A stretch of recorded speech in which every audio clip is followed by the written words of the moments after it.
The TikTok ban. I just want to dance.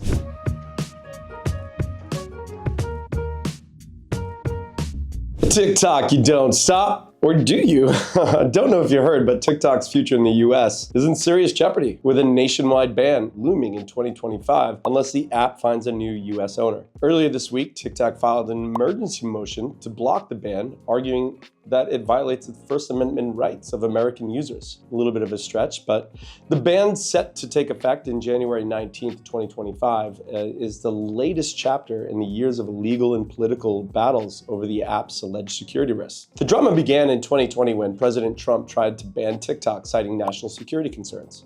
While his executive orders were blocked, the Biden administration didn't drop the issue.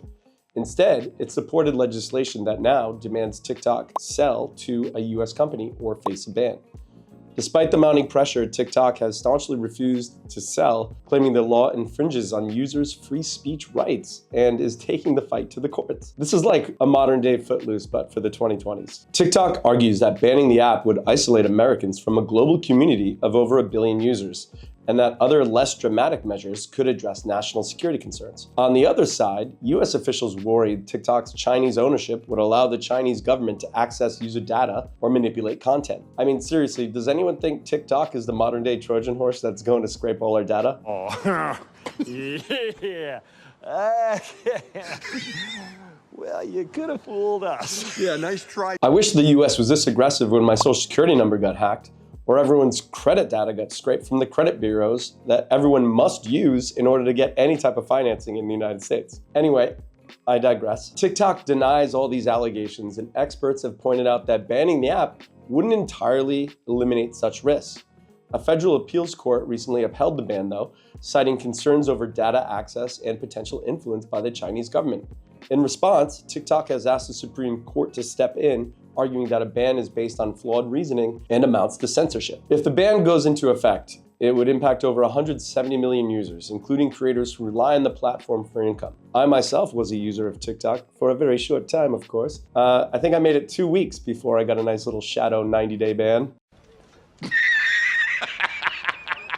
All because I said Andrew Tate's name in a video on Alpha and Beta.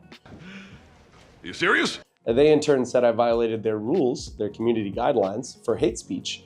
Am I salty? Nah, not really. I appealed it 3 times, but I'm really just Forrest Gumping my way through this whole online presence thing, so I'm taking my lumps where I have to and just kind of moving on, left foot, right foot here. And let's be real, TikTok's got much bigger issues to deal with right now than my little account. The public response has been mixed. Some users and creators have rallied against the ban, staging dance-offs nationwide. No, maybe not. While lawmakers remain divided. I actually think if we had a dance-off between Trump and Xi, maybe add Raygun from Oz Might, we could get to the bottom of this pretty quickly. My money wouldn't be on Raygun, by the way. Even Trump, who once pushed for a ban, has since reversed his stance, suggesting that it could benefit competitors like Meta, who he then called an enemy of the people. That's Facebook, right? If you've read The Art of the Deal by old Donald Trump, you might see this as a classic Trump negotiating tactic, using the ban as a bargaining chip in larger trade talks, which is exactly what I believe is going on here. My take on this whole thing is whether TikTok finds a buyer or the Supreme Court intervenes, this battle really has less to do with free speech, national security, and the future of foreign-owned digital platforms in the US. As I said before, if China wanted your data, they'd either have it already or could get it pretty damn quickly. It all feels more like geopolitical posturing than an actual threat to TikTok's existence. It's just the clock's winding down, so people feel a bit more stressed. A deal will likely be struck, and young Americans everywhere will keep expressing themselves through interpretive dance. And what do you think? Is a permanent ban incoming? Or is this just politics as usual?